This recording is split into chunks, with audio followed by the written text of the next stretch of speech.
I'm Maria Menounos, and you're tuned in to AfterBuzz TV, the ESPN of TV talk. Now, let the buzz begin.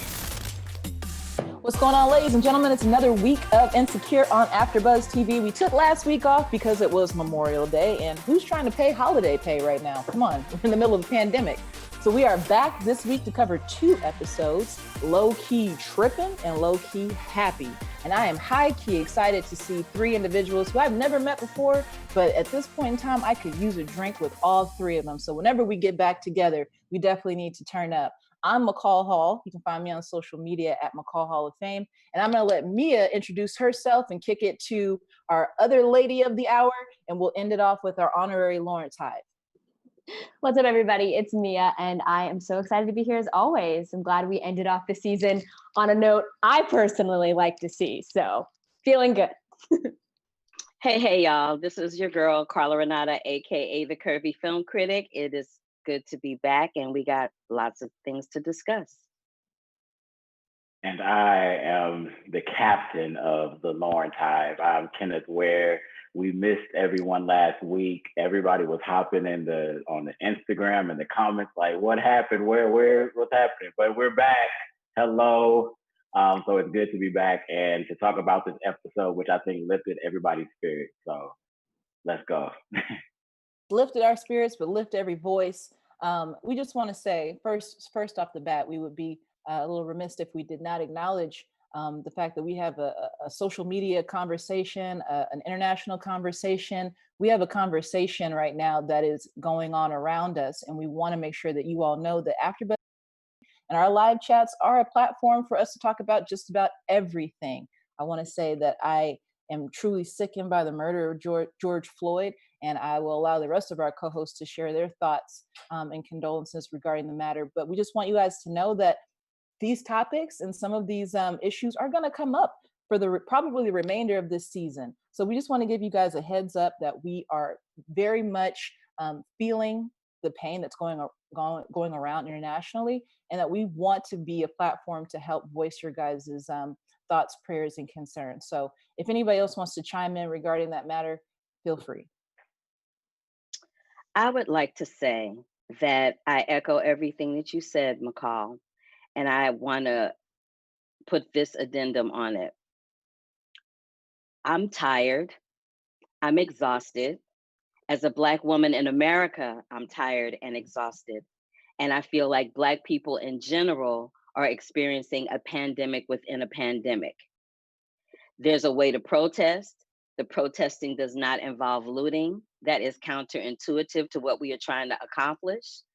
And I hope that when we come out on the other side of this, and we will come out on the other side of it, that people will be a little more aware, a little more cognizant, have a little more empathy, and be a little more positive in moving forward.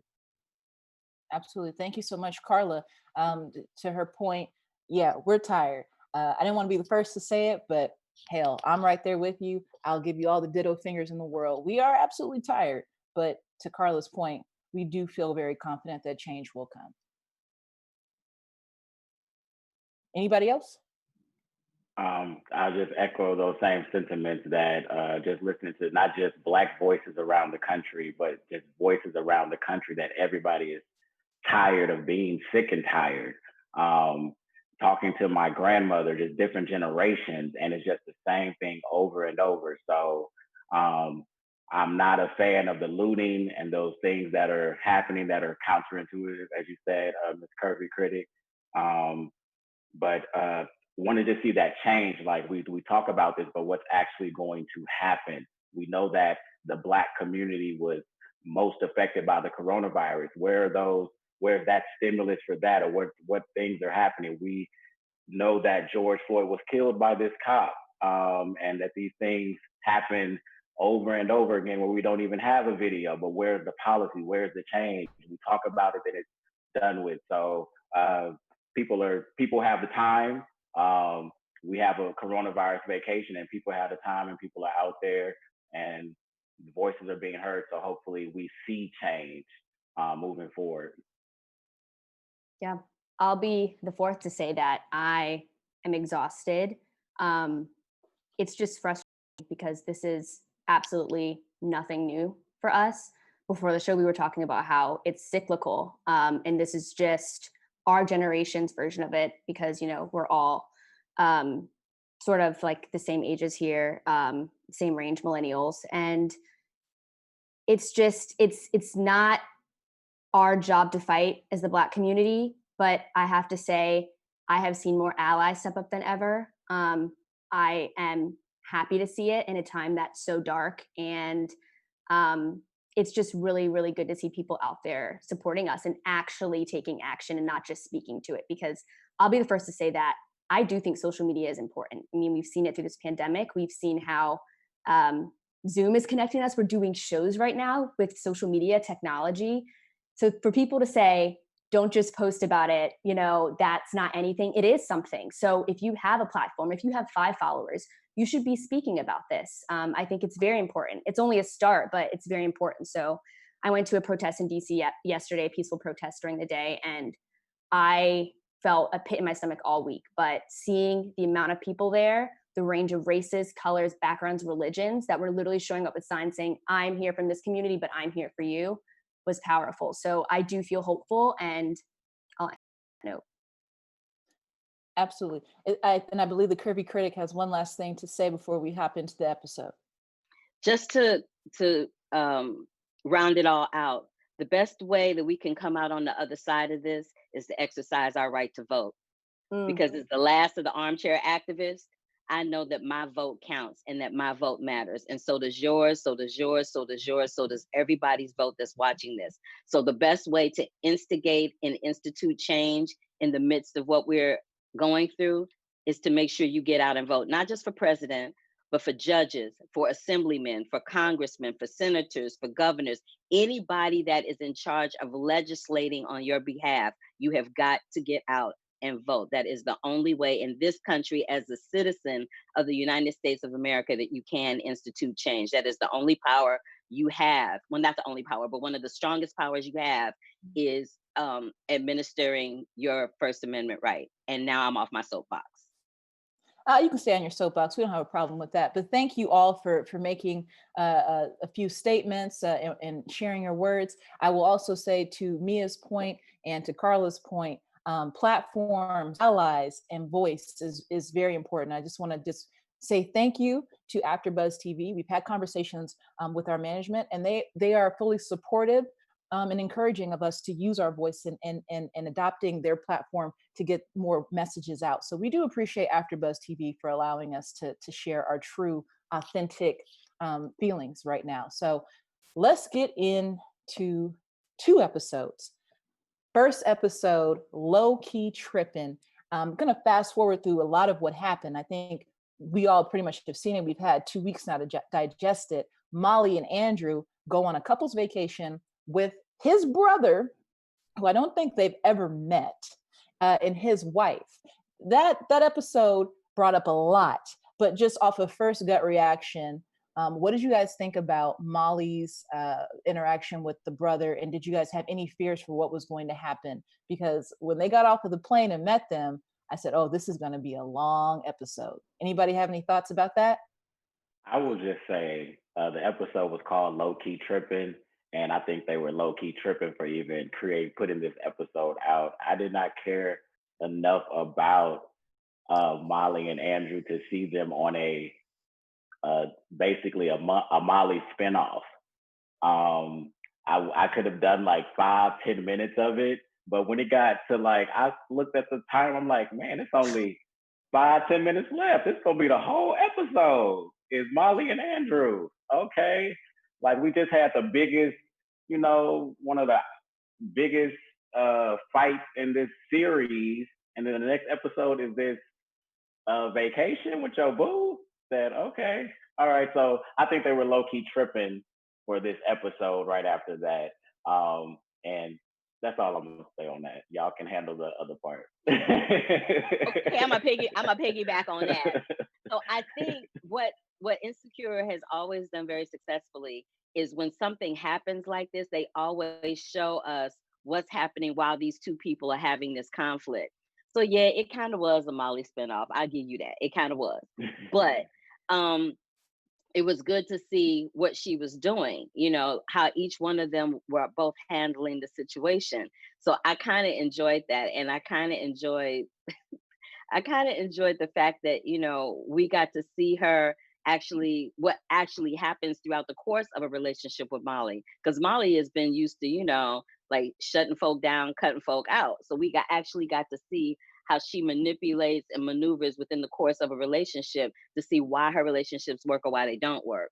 So I actually enjoyed seeing that. Mia? I will say, I didn't even really know how I felt, I guess, until Kenneth said that this was just a ripoff or a spinoff. It really was. I mean, like 5 minutes in, I was like, I'm bored. Why am I bored? And it's just because, we kind of all feel that way about Molly. Or I shouldn't speak for all of us when I say that, but Kenneth and I, at least. I mean, this is how it goes. I'm in an interracial relationship, and this is like you roll up. As soon as Molly rolled up, I was like, oh boy, what's she gonna say? When she was like, oh my God, you didn't tell us Molly was I said, I was like this. Molly was a what? She said a 10. I said, oh, it's coming. That's just the beginning. So you really do, you navigate these things, whether it's with family or friends, like you come across that and you expect that. So to see this true part of a relationship, I think was important. And I don't know, going to the blow up with the pool, that was just interesting to see. And how I was mad at the wife. She wasn't saying anything. And then she finally was like, okay, stop talking. But she should have stopped him sooner. She should have been like, well, no. Like, that's your husband. Get him, girl. I was mad. So, but I was really happy. I think it's a true testament to Andrew that when Molly said fuck off at the end and got out of the pool, he also was like, why are you talking to her that way? He wasn't like, Molly, you were wrong, or like, don't yell at him. He was on her side completely. And that's what you have to do. You have to be there. So, although I didn't like it was an episode all about Molly, I agree with Carla. I think it was important to see how she navigates relationships. It was absolutely important to see how she navigates relationships. We also find out something that I don't think any of us knew the answer to before that episode. And that is, did Molly see Issa before she left for her trip at the Ethiopian food restaurant? The answer to that question and uncertainty is yes, she actually saw her. I don't think anybody thought that Molly saw Issa. So that was very interesting. It was very key. And I think it'll be vital for the next 2 final episodes of the season, because I know that will come back up. And Molly seemed upset that Issa didn't come in. Molly is always looking to pop off. In my opinion, that is problematic. So let's get into the ultimate pop-off of pop-offs. They are in Puerto Vallarta with Andrew's brother and sister-in-law, and the topic of race comes back up. Now, let me just side note, again, Insecure seems to have a way of foreseeing issues and cultural occurrences before we do. They have brought up the topic of Zoom. They have brought up the topic of gentrification, all these things. They always seem to be ahead of the straw that breaks the camel's back. We know that these things are occurring in society, but Insecure, I will give them credit. While I didn't love the Molly episode, I will give them credit. They seem to know at the time that their episode drops, we will be discussing those topics within the American framework. I give them a lot of credit for that. Now, let's get into, was Molly overreacting or not? She does not get a towel from the young lady at the resort because she didn't have a room key. A couple of things were not answered for me in that scene. I didn't actually see the white people get a towel without one. I didn't see that. So that was, something that needed to be addressed. And I think they could have done a better job of showing the lead up to her frustration. But just point blank, was she overreacting or was she just being Molly? I think it was a little bit of both. I think some of it was her being Molly and some of it was her overreacting. But, there's something to be said for that kind of stuff happens. It happens all the time, and so like you, McCall, I wish they had cleaned it up a little bit better and made it a little more crystal clear that she was being dissed because she didn't have her key card. But I appreciate them bringing it up all the same. And let's give a shout out to Jay Ellis, who directed that episode, who plays Lawrence. So I don't want this conversation to go away before we get into the next one without giving him his flowers. Absolutely. Thank you for bringing that back up. I forgot that quick, but yes, Jay Ellis directed that episode. Thank you so much, Carla. Anyone else? Overreacting? I think she was being Molly, but this is the thing: is you can't tell people if they're overreacting or not. It's her experience and I think how she addressed it. She didn't say anything. I mean, she kind of said some crazy things, but I mean, she was just being Molly, but she had a right to feel that way, I think. But you're right. I was thinking the same thing. I was like, I didn't see that couple give the room card or not, but I just think he was wrong to assume that she was overreacting, because even though she brought this up, as a person of color, he's a person of color too, but you don't go through the same experience as a Black person versus another color. So I just think you have to listen and empathize, and you can't tell someone if they're overreacting for how they do, even though she was being Molly, if that makes any sense. Absolutely. My brother with a represent shirt on. Was she representing for the people, or was she showing her ass? I agree with Carla and Mia. A little bit of Molly, a little bit of, acting out of control. The show, like you said, could have done a better job of expressing that. Nicole Benford, she is in the live chat, and she said the exact same thing. Like, they should have shown them actually giving out the towel, or because I was just like, well, I had to rewind it. I was like, oh, did I miss something? Oh, I didn't. Okay. All right. So, so they could have did a better job of that. And just that it went from 0 to 100 real quick in that pool. And the biggest takeaway, I think, from that entire situation, like you said, Carla, was that or I believe McCall said that he stood up for her, and he got out that pool, because if he would have, he got out the pool real quick and followed his girl, and they ended it nice. So I'm glad he stood up for her at the end. Now, a topic I do want to bring up regarding Andrew and his brother. His brother brought up some topics and things that are very relatable today, right? When we talk about POC, people love the term POC, person of color, people of color, particularly right now. What we are really stressing in this country, and what should be stressed, is that Black lives do matter, and that people of color are obviously disrespected in a number of ways through racism, but Black lives are definitely the most threatened in this country. With that, there was something interesting that happened during the episode, and I would love to get your guys' take. The next morning, Andrew comes back with a smoothie, something of that nature, comes back to the room and tells Molly that he talked to his brother. This is one of those points in the episode that I wish they had shown what that conversation looks like, because I think this has come up a few times about being an ally. If you're going to be an absolute ally, if you're going to be involved in an interracial relationship, that you have to educate your family, your friends, on the ways that it is best to communicate with those who are different than you, and to also show compassion and empathy in that moment.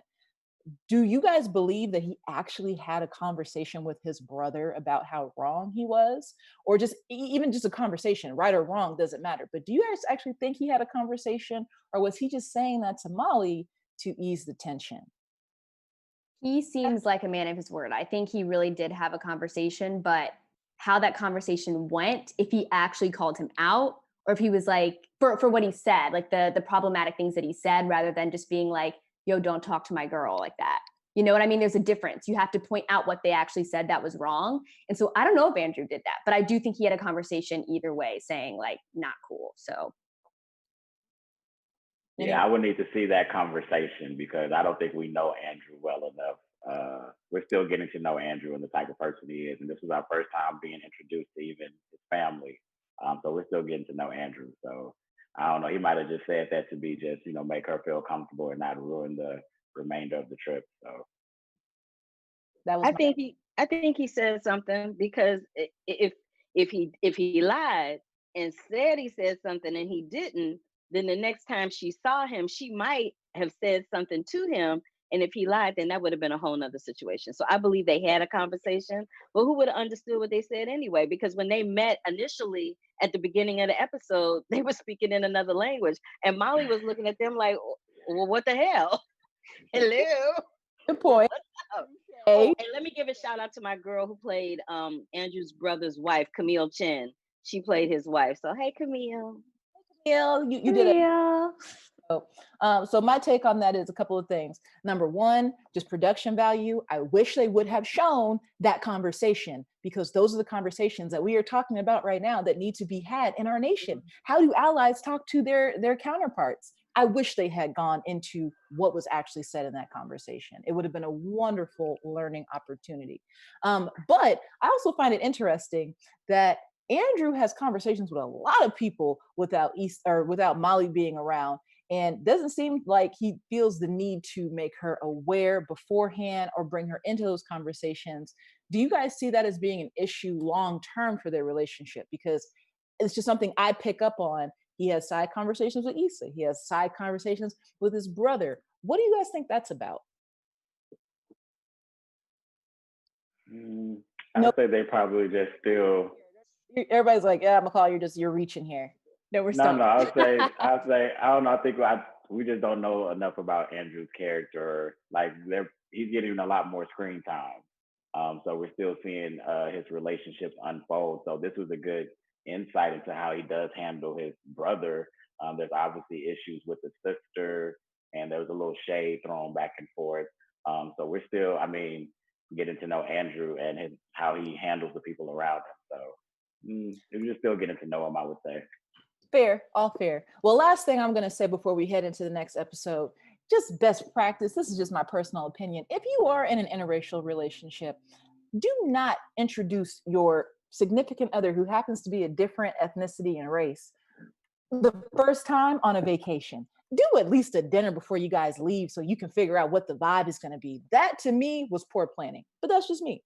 Anyways, let's get on to the next episode. Low key happy. Now, can I just tell you guys, it's been a while since I've watched Insecure like this. Like full face in the screen, just like googly eyes. I'm nostalgic. I'm hopeful. There's so many emotions that came out of me this episode as I sat on my toilet and watched it. Just being honest, come on, you guys. You can get HBO Max anywhere, iPhone anywhere. So why not sit on the toilet? I've been a little clogged up. So what did you guys think about Okay. So, hey, it's been a stressful week. Have you seen the news? Have you seen the news? I am backed up. Stressed. It's messing with my intestines. Carla, drink your wine. Hey, shout out to Carla for drinking wine this week. You know it's been a hard week. If Carla is indulging in a glass of peach water, okay? Let's not call people out.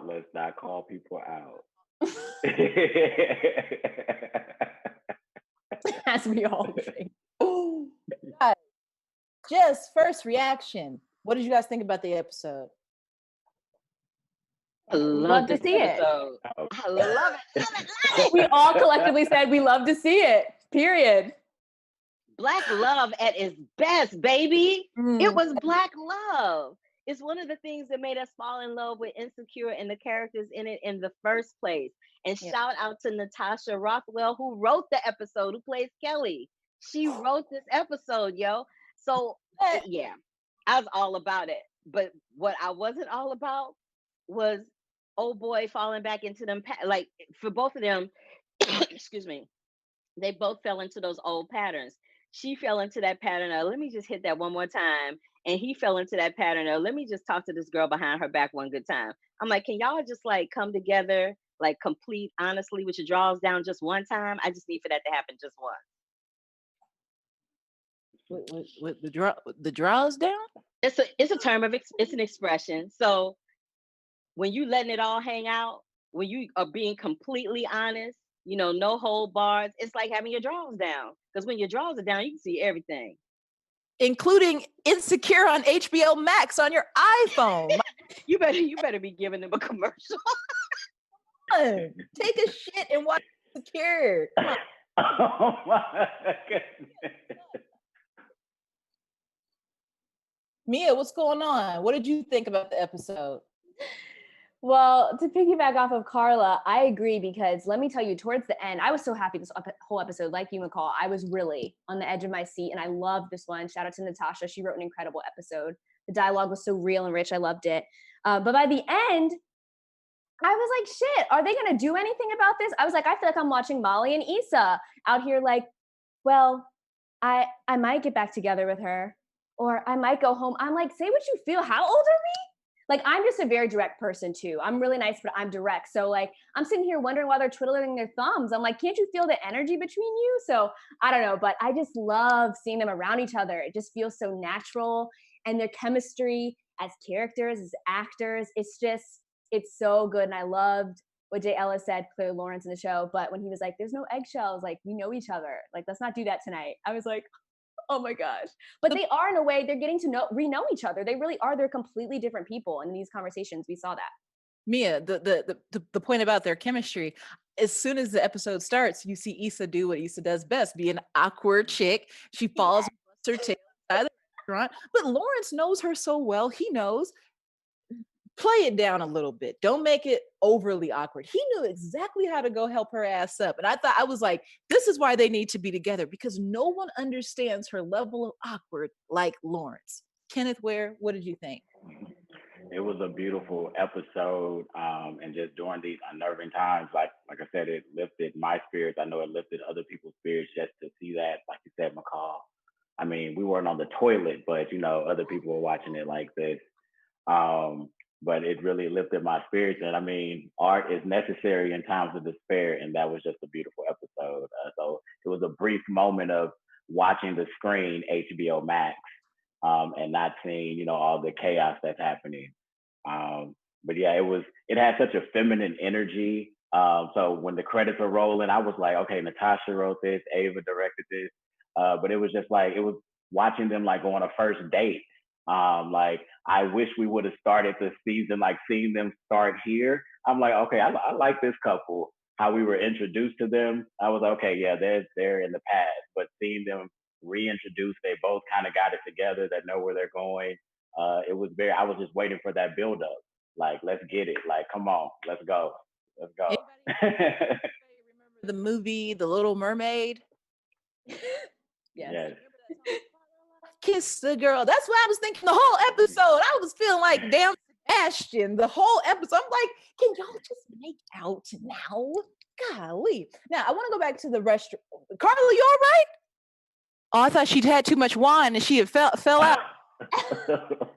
I was playing. I told you about coming for Carla's me. done. Carla's done. You were awake, Carla. I was making sure you were awake. Now, but so you guys tell me about what was your biggest takeaway from the restaurant scene? So they go to the restaurant that Issa's already been to. I don't know if she went there with TSA, babe. We see him pop back up with his chocolate chubby ass, but she already and he's got extra thickness, as do I. So I'm not judging. What was your biggest takeaway about their conversation? We talk about like revisionist history. They had an opportunity to actually go back and talk about the demise of their relationship. What was your biggest takeaway from that scene and dialogue? Because I thought it was very powerful, and they dropped at least a million nuggets, but we only have time to go over a couple. So anyone have a takeaway that they'd like to share from that conversation at the restaurant? Okay, I thought that was fun. Go ahead. They were open. She shot it. They were open. They were transparent, and it was a very mature conversation. Most of the time when we see Black couples on TV, especially exes, it's not we having a mature conversation about somebody and infidelity and things like that. So it was good to see them have a healthy conversation about it and kind of fall in love with each other all over again in that space. I'll give it to the Curvy Critic. Give it to Carla, please. Please, Carla. Okay, I'll make it real brief. This is the thing.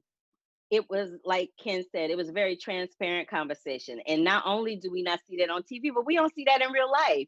There are a lot of couples who do not have that conversation in real life. I have been the other half of that couple that didn't have it in real life.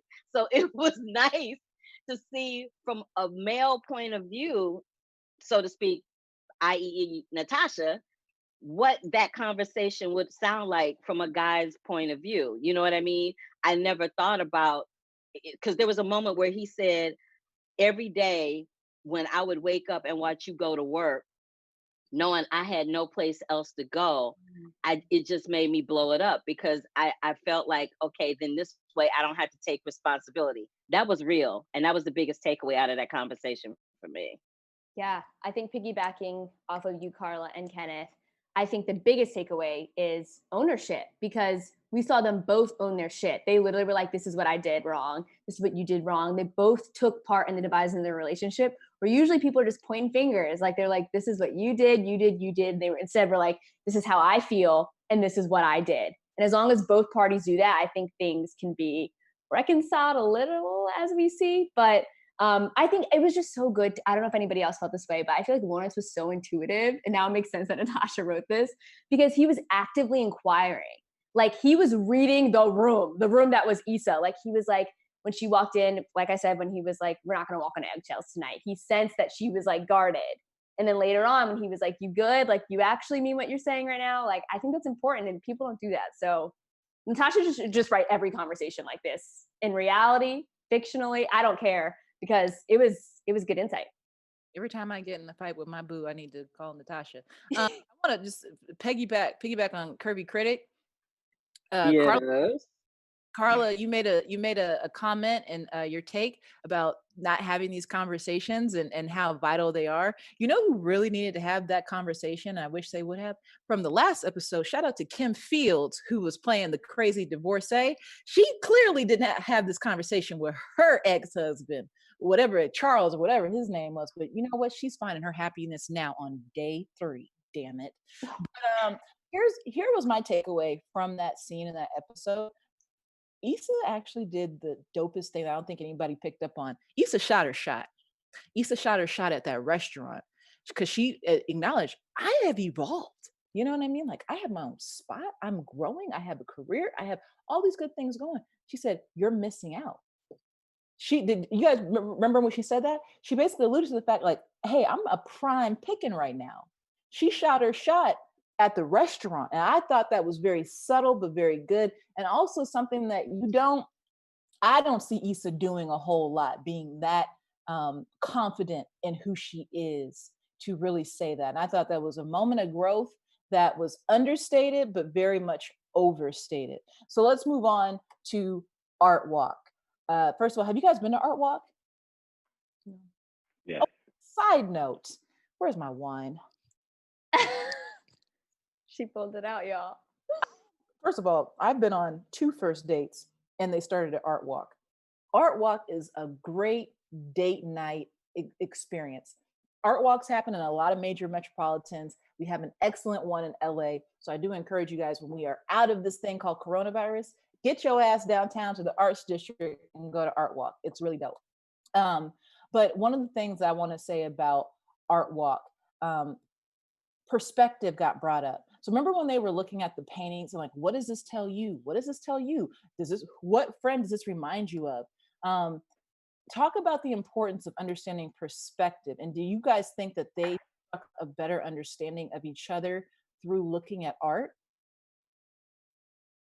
I think that they've always had a good perspective of each other. I think for them, they got caught in a rut and got caught up in their own stuff individually, which prevented them from coming together as a couple the way they both wanted to at the time. So I think when there was that one moment where they looked at that one painting and he was like, do you see it? And she goes, I could kind of see it. And then that's the painting that he purchased. I would love to know what that painting is. I need to see that painting. They never showed it. I'm like, what the hell is it? It wasn't the painting of the butterfly and the girl with the eye. No, because they saw another painting after that they never showed. They showed their reaction to the painting, but they never actually showed the painting that they were commenting on. I'm like, where's that out? What painting did he buy? I need to know. Hey, Carla, you just gave me a wonderful prediction, and we're going to get to that a little later this episode, but I have a feeling I know how that's going to come back around. But anybody else, Kenneth or Mia? I would just say that perspective, it was just, they have that 5-year history. So it was just like them learning about each other again through art. It was a beautiful moment. Glad that they chose the Art Walk to highlight that date. And like you said, it's a good date night. You've been on all them dates at the Art Walk. Mm-hmm. have. Let me find out. Kinfolk, my ankles after an art walk or two. Okay, let me tell you, art walk will do that to you. I'm just saying. Take them down. Mia, anything you want to add? No, I think all of that would just, chef's kiss. Magnifico. Magnifico. Let's hop into the lift, a shared lift, because we ain't balling like Lawrence. Shout out to Lawrence on his come up. He can afford Lyft Black. He can afford multi-course meals at an already expensive restaurant, and he didn't use a Groupon. I'm gonna drink to Lawrence's development. We'll drink with you. Lawrence, you made me proud. You made me proud because I said you was a no good, raggedy, ashy, you know what, early in these seasons, but you have impressed me. Call me. Anyways, they get to his house, and there's a lot to unpack after they get out of that lift. Number one, that Lyft driver should have left immediately as soon as Issa got out, because you know good and well she is not coming back to your Lyft, but I'll just leave that there. So they get back into the apartment. Let's unpack the episode. Number one, the couch. The couch comes back. How symbolic. Was that the turning point of the evening? I think it was already ready to go there, but I was happy to see the couch, and I was just ready for them to get on the couch and get it on, because it's been building up too long. And now at this point, I press pause and see we only have a few minutes. So I'm like, okay, let's go. You do that too? Needs to happen. Yes, I'm like, I do that too. Something got to happen. What's up? Right, because as folks who have been watching Insecure as long as we have, we know the patterns. We know all of the patterns, the cues for when it's really about to go down. Carla, you look like you have something on your mind, along with that wonderful, is it a purple, you have braids, or because I had on one of those last week. No, I just didn't feel like doing my hair, so I took a scarf and tied it on my head. It looks so good. Try that, it don't come out right. I have to get them pre-wrapped. I have to go on. Oh, you do? I don't know how to do that. You should host. I'll show when we come out of this and I actually see you in person. I'll show you. It's really, actually, I can show you now. It's not that hard. I appreciate that, Carla. You always be looking out. But anything you wanted to add about when did you realize that it was gonna go down for them in that scene? When she was making them doe eyes at the door, like homegirl was like, I was like, you better be eye acting for the gods. She was like, so what about this? Elephant in the room? Kendall's blowing up his phone. Number one, what the hell does she want? They saying in the chat room she pregnant, because they're saying that ain't no girl blowing up a brother's phone like that for a booty call. That's what they're saying in the chat room. That's what's happening in the chat. Didn't McCall predict this? McCall predicted, or maybe it was Molly or something. I actually, not this season, Mia, but say this. You did. Ago. If I'm not, I could have sworn you said that this season. You didn't say that this season? No, you said it this season. I wasn't on other seasons. Yeah, you said it. You said something. Was gonna be pregnant, and that, but I didn't see it as Issa and Lawrence would ever hook back up. I just saw it as Lawrence and Condola would continue their happy union, and that happy union would culminate with a chocolate baby. Oh, okay. Okay, maybe I was onto something. Where was I? I listened. Clearly. But what? So you guys think it's pregnancy? You think Condola's blowing up this man's phone, trying to have these conversations because of pregnancy? No, I won't say pregnancy. Yeah, they're saying that in the chat. I think she's blowing it up. I mean, they just broke up. They had a great sex life. It's late at night. It could possibly be she blowing them up for some familiar action. They still, Ain't no sister blowing up a brother's phone like that. No, not like that. I have one thing to say. A woman's intuition is always right, because we saw a few episodes ago, Condola, she literally said when they were fighting in the kitchen, she was like, what would have happened if Issa didn't cheat on you? Would you guys have stayed together? And all of a sudden we see Lawrence finally making moves and thinking about it. And when a woman brings it up, which she shouldn't have done, I don't think she did. I'm glad for us, Lawrence Hive, am I right? But she brought this up and now it's in his head. Like, she did this to herself. She shouldn't have said anything. If she felt that, which she knew was real, she shouldn't have said it. But hashtag that part though. That part though. That She part. should have kept that. She should have She kept that should've. conversation to herself. never mention Look, it again. for all of the Christians out there, and frankly, you don't have to be Christian. What you put into the universe, life and death lies in the tongue, baby. Don't just say it unless you want it to actually come to fruition. You got to be careful. If I want red wine, I say red wine, and here it appears. I'm telling you, there's power in it. You guys, I want to stop talking because I can ramble, and Mia does a wonderful job of preparing special segments every week, and I think this is a great time and segue for her to get into her special segment. So Mia, can you introduce us to what you want to talk about? Yes, I will warm it up because it's getting hot. Special segment, low key, high key. The final one, I'm sad. We just acknowledged that this is literally our last episode, which is, I'm gonna miss you guys. Last episode. Yeah. This is not our last episode. You know why? Because Why? Insecure said power to the people, and they're giving us 10 of them things. That's true. That's true. Well, for now, but yes, you're right. I'm not sad because this will continue. So we're good here. But for this season, low key, high key, the question this week is keeping two love interests around at the same time. Low key, fine, or high key, not okay. Because Lawrence is just out here. If I don't get with Condola, I'll get with you. What do we think about this? That's high key messy. That's what that is. That is messy with a big old MESSY. You're And like, I what will are you say, doing?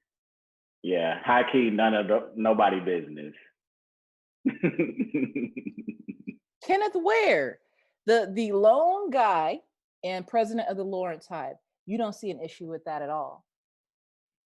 I think it's high key. Just it's different circumstances. Yeah, it's too much. So it's just high key, nobody's business. Okay. Carla, I will let you share your take on that before I give my long ass soliloquy. What about it being high key messy? Messy. Now, the only reason why I have a little defense for Lawrence, number one, I think it's interesting that Lawrence doesn't know, beyond Daniel, he doesn't know who Issa's been kicking it with since they broke up. Like, they don't talk about that kind of stuff. I do find it interesting. I think it's dope that he got to see at least one of her past transgressions. Granted, TSA bae. Like, if I had to show, why couldn't they have met up with the white dude with the good job and the benefits? You got to meet up with the god dang TSA bae. But I digress. But for Lawrence, he's probably a little reserved because Issa is evolved. He doesn't know where her head is at. He knows he might have some old lingering feelings, but he doesn't know, right? So to defend Lawrence in that regard, I do understand why he's kind of playing both right now. But if you want something, you got to go get it. If you're planning for a plan B, you're not planning hard enough for plan A. And I just believe if you want somebody, make that your focus. Don't try to play both sides of the fence. He should have told Condola, in my opinion, that he was hanging out with Issa. He should have kept it 100. He was texting her. He should have said, I can't hang out with you because I'm hanging out with Issa right now. Because if you don't have any intention of going back to her, that would have been the nail in the coffin. See, this is the thing. He wasn't honest with Condola, but he was honest with Issa. When he came back through that door, he straight up told Issa what he was doing. Woo. Baby. Okay. Preach. Processing. I will come back to that. It's something to think about. And Carla, thank you. I appreciate that. I don't know. Anyone else want to add to that final scene? I mean, obviously we know how it ends. But anybody want to add anything to that final scene and anything that wasn't addressed? Me. I'm going to say Mia first. First off, I really thought this was the season finale for some reason. And I was like, this is a good way to end off. But let me just say, my bad. And I'm really excited. I don't have to wait a whole nother freaking season. So I'll say that. But I will say, I don't know if anybody else felt this way, but I was kind of mad. I wanted them to acknowledge their feelings for each other, but I didn't want them to necessarily hook up.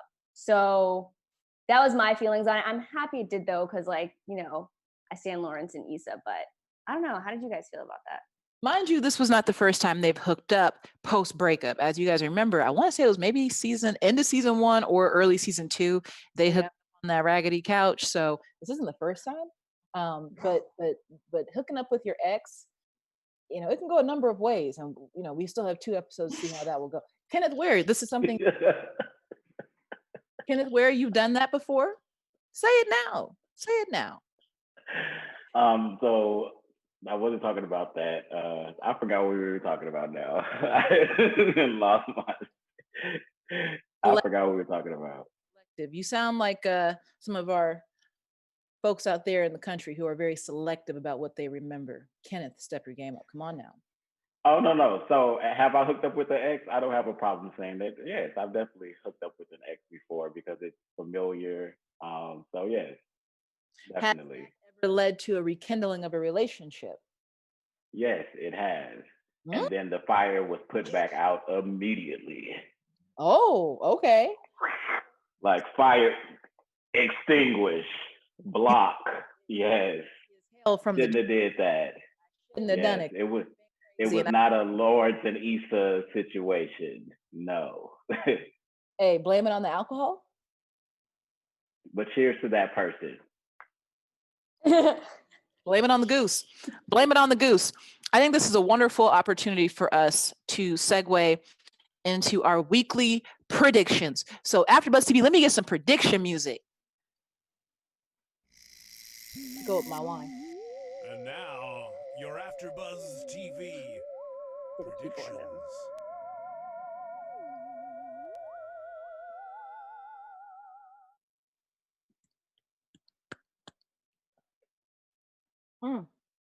Have you guys been wine tasting? I love wine. We're good. Okay. Predictions. Let's go around the horn. Kenneth, Ware, I'm gonna let you double up. What's coming up? I predict that Lawrence, I'll say with career-wise, I'm going to think way further ahead that they're going to end up happily ever married in San Francisco. Ooh, yeah. Me like. Okay. Curvy Critic, what do you think? I agree that they're gonna be in San Francisco. I don't know how happy it's gonna be because I think something unsavory is going down with Miss Canola Oil. So there's that. But I do predict that they're gonna be in San Francisco, but it's not gonna be without its trials and tribulations. Ooh. Okay, Mia, what do you think? I think we're going to see some turbulence. I just don't think it can go down that easy. And that's the thing. Like Kenneth said, sometimes when you hook back up, then it becomes a hookup. Like, I don't know if this is going to put them back in a relationship necessarily yet. They need more emotional connection for a little bit longer. So we'll see. Well, I will say that I do agree that Kenneth and his prediction of them moving to San Francisco, I think that's coming. But going back to the couch and going back to the piece of art, wherever they move to next, that piece of art will be the new couch. I am McCall Hall. I've been drinking way too much wine, but I just want to say that Black Lives Matter, as does my bladder. I need to go back to the bathroom, but I'm not going to watch Insecure. But you can find me on AfterBuzz TV, at AfterBuzz TV across the board, and on my own personal platform at McCall Hall of Fame. Where can they find you guys? I'm going to the restroom. Well, she was serious. All right, well, I'll take over. Let's give a shout out to Kendrick Sampson, who was on the front lines of the protests over this weekend. He got shot with some rubber bullets, so we're hoping and praying that he is safe and sane and continuing to be able to wash his hands. So shout out to you, Kendrick Sampson, for everything that you do in the movement, in the protest, and for trying to keep those protests safe, sane, and peaceful. Having said that, you can find me, your girl, Carla Renata, across all social media platforms at The Curvy Critic. You can find me at Black Hollywood Live on Sundays at The Curvy Critic with Carla Renata. And of course, you can always find me here at AfterBuzz TV doing a variety of different after shows. I wash my hands. Good. Did you count? Oh, no. She better count in 20 seconds. Mm-mm. Absolutely. You guys stay safe out there. Big shout out to Kendrick Sampson of Insecure. We did that while you was in the bathroom, girl. Did? Well, I'm going to say it again. Be safe, peacefully protest, and encourage others to do the same thing. We are the crew for Insecure on AfterBuzz TV, and we'll see you guys next week. We didn't get to, bye, y'all. Trippin. Our founder, Keven Undergaro, and me, Maria Menounos, would like to thank you for tuning in to AfterBuzz TV. Remember, we're not just the first, we're the biggest in the world, and we're the only destination for all your favorite TV shows. Whatever you crave, we've got it. So go to AfterBuzzTV.com and check out our lineup. Buzz you later. The views expressed herein are those of the hosts only and do not necessarily reflect the views of AfterBuzz TV or its owners or principals.